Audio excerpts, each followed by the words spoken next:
Sra. Vereadora. Muito obrigado, Sr. Presidente. Bom, eu, antes de entrar aqui propriamente na análise do documento, eu quero dizer que tenho aqui ao meu lado esta caixinha com este tamanho, e é bom que as pessoas lá em casa também percebam. Esta caixa está cheia de documentos para esta reunião de Câmara, com esta dimensão, e nós tivemos acesso a esta caixa, com os documentos completos para a reunião de Câmara, na terça-feira às 5 da tarde. Esta terça-feira às 5 da tarde. E, portanto, também como já se percebeu, esta agenda hoje é muito longa e que tem aqui matérias muito sensíveis e importantes para o desenvolvimento do nosso Conselho, e alguns deles de enorme complexidade técnica, como, por exemplo, o PDM, que é uma questão bastante técnica, que tem questões bastante técnicas, entre outros, que depois já falaremos sobre eles também. A análise e a reflexão destes assuntos e destes documentos tem que ser feita com outra antecedência. Portanto, sobretudo nós, os vereadores da oposição, que temos contacto pela primeira vez com alguns destes assuntos, quando recebemos os documentos para a reunião de Câmara, não é aceitável que os tenhamos a pouco mais de 24 horas da reunião de Câmara. Portanto, ninguém consegue, é humanamente impossível, não é minimamente ajustado este tempo.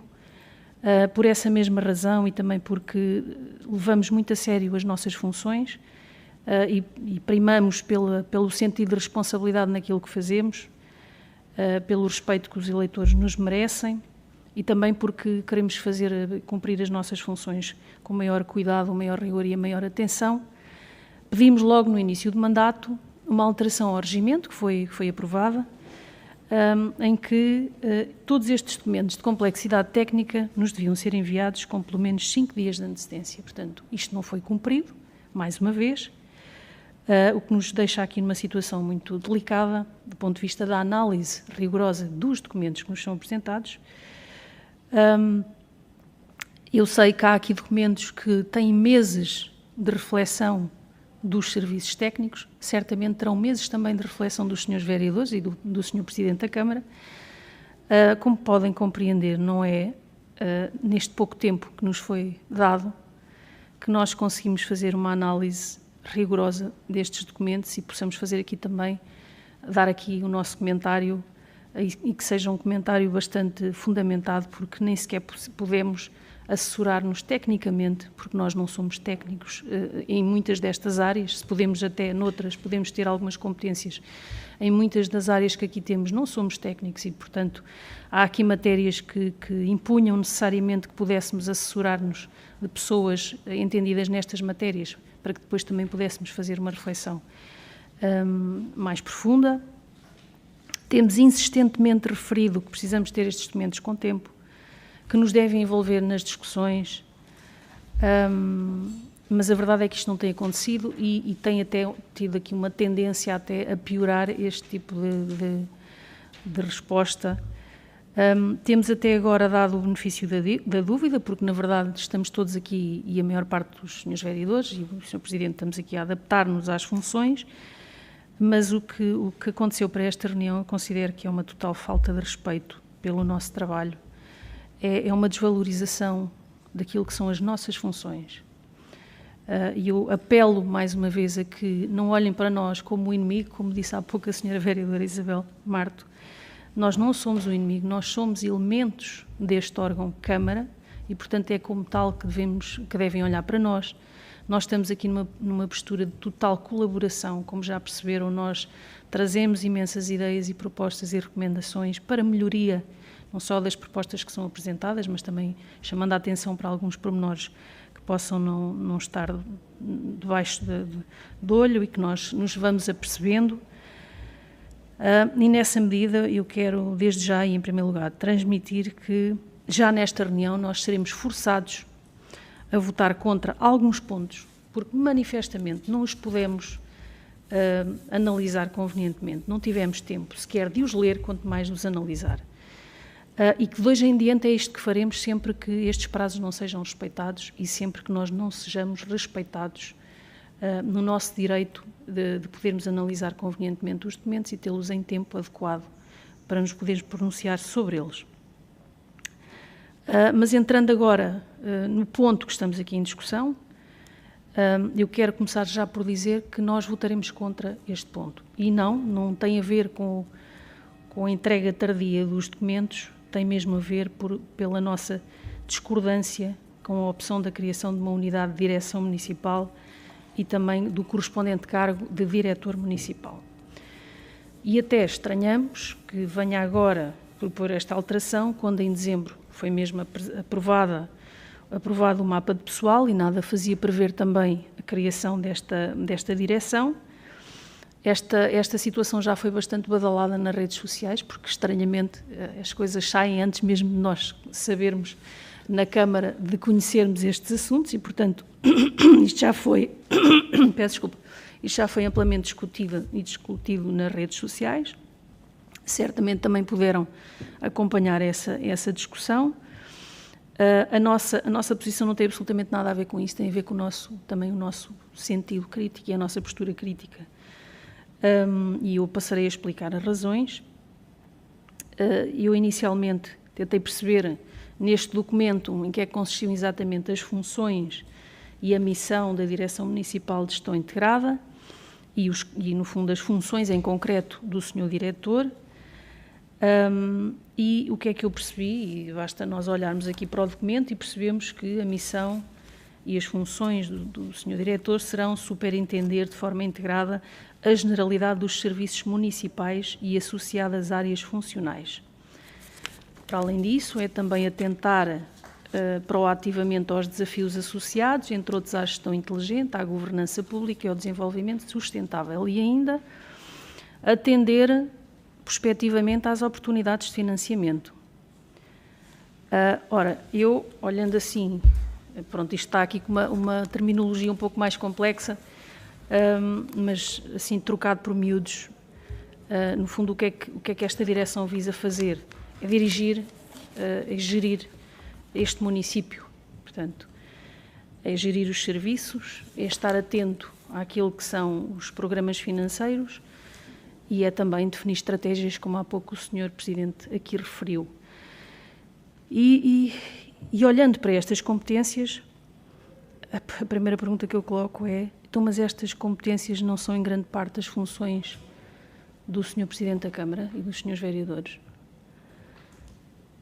E realmente, se formos contratar um diretor municipal, as funções do Sr. Presidente vão resumir-se a quê? É um mero relações públicas do município? É bastar-se apenas pelo protocolo, pelas inaugurações, pelo cortar das fitas? É isto que nós vamos ter como Presidente de Câmara? São estas as funções do Presidente da Câmara? E o resto do trabalho de estratégia e de gestão vamos entregar a uma outra pessoa? Eu sei que o Sr. Presidente já está habituado, até porque quando foi Presidente da Junta, no fundo também as suas competências partilhou-as com outro elemento do seu executivo, portanto está habituado a fazer isso, ou seja, o trabalho mais difícil entrega a outras pessoas e o trabalho de relações públicas fica com ele e, portanto, eu acho que se realmente nós temos um Presidente ou vamos ter um Presidente com relações públicas, acho que para isso, não foi para isso exatamente que o Sr. Presidente se candidatou e não foi isso que o Sr. também prometeu aos eleitores. E eu quero lhe perguntar também se acha razoável pagarmos 3.778,97 € de remunerações, mais 787,38 € de despesas de representação para este novo cargo, que representará um encargo anual de cerca de 70 mil €, ou seja, ao longo do mandato, cerca de 300 mil € será o investimento que vamos fazer no diretor municipal. E eu pergunto-lhe se realmente isto é razoável, se isto não é defraudar e enganar os eleitores, que o escolheram, no fundo, para gerir e para dirigir este município.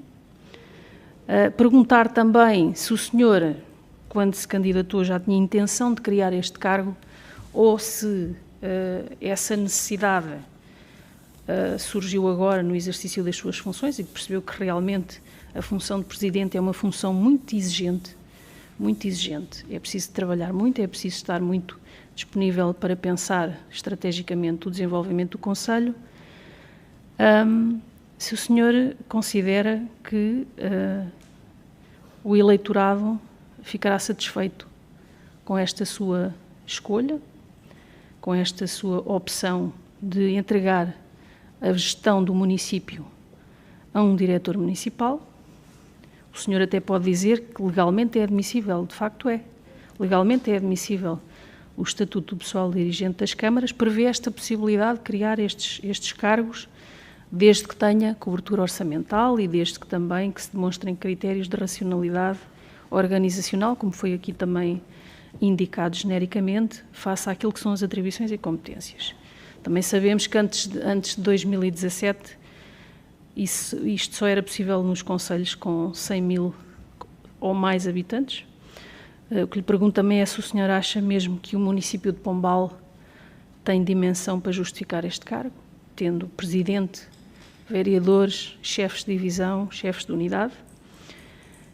O senhor fez também um conjunto de afirmações na sua campanha, prometeu o infinito e mais além, prometeu aos pombalenses um mundo de progresso e felicidade e se o senhor acha que isso vai ao encontro desta entrega de competências a uma outra pessoa que não foi eleita para o cargo.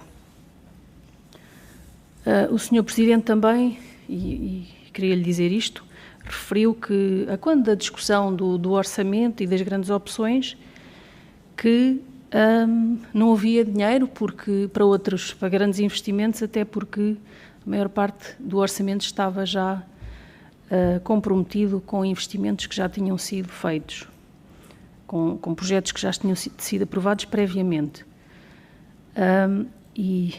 E além do mais, também já percebemos, quando fizemos a análise do orçamento e das grandes opções, que há grandes investimentos que são adiados para o final do seu mandato, exatamente por esse comprometimento orçamental.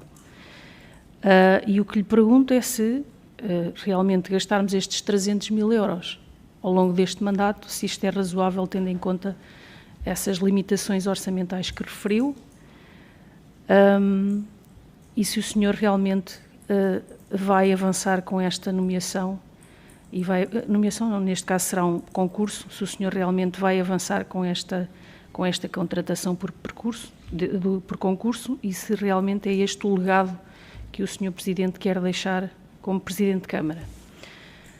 E agora, queria também aproveitar, até porque percebi também que uma das alterações que o senhor propõe é também criar na estrutura orgânica o Serviço Municipal de Proteção Civil, que terá também um cargo de Coordenador Municipal de Proteção Civil, e eu suponho que este cargo será por nomeação, e eu queria lhe perguntar em concreto quem é a pessoa que está prevista nomear para este cargo de Coordenador Municipal da Proteção Civil. Eu queria também aqui que nos informasse dessa situação. E como tal, face a esta análise que foi feita, o nosso sentido já está manifestado, portanto votaremos contra por discordarmos com esta sua opção. Muito obrigada.